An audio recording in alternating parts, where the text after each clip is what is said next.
سرویناز امینجان ختم کننده کالج طبی شهر استرافشان آخرهای ماه می امسال در آزمون ولایتی گلدختران سعودی پیروز گردید و 5000 سامانی جایزه پولی به دست آورد. سرویناز میگوید او این مبلغ را حق حلال خود دانسته میخواست که آن را برای پرداخت حق تحصیل سالانه و دیگر خواسته هایش مصرف کند، ولی درخواست مدیر شعبه کار با زنان حکومت شهر استرافشان که او باید نیمی مبلغ جایزه را برگرداند سرویناز را در حال ناگوار گذاشت. زاید برای زنهای شهر استرافشان نیمی مبلغ ندمیتی من وقتی مسئولیت کردگی رئیس جمهوری ولایت میرزازاده میتیم بشه بوده.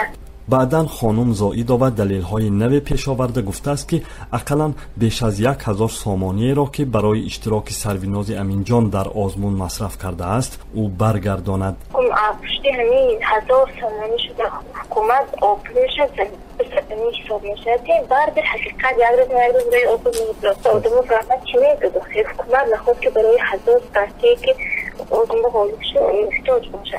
مملکت زائیدова رئیس بخش زنان و عائله حکومت شهر استرافشان در صحبت با رادیوی آزادی این را که سرویناز را توسط واسط در آزمون زیبایی صاحب جای اول گردانید کاملا رد کرد، ولی او از سرویناز پول پرسیدن خود را پنهان نمی دارد.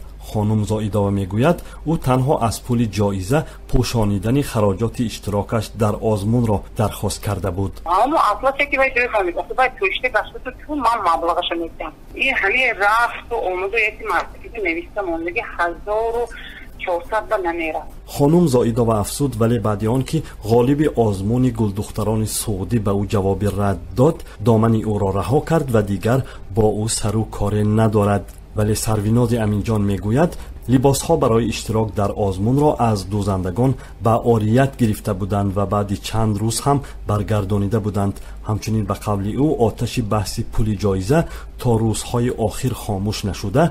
او به رئیس حکومت شهر استرافشان عریضه نوشته است که تا مشکل جایزه را که به او دردسر ایجاد کرد حل کند.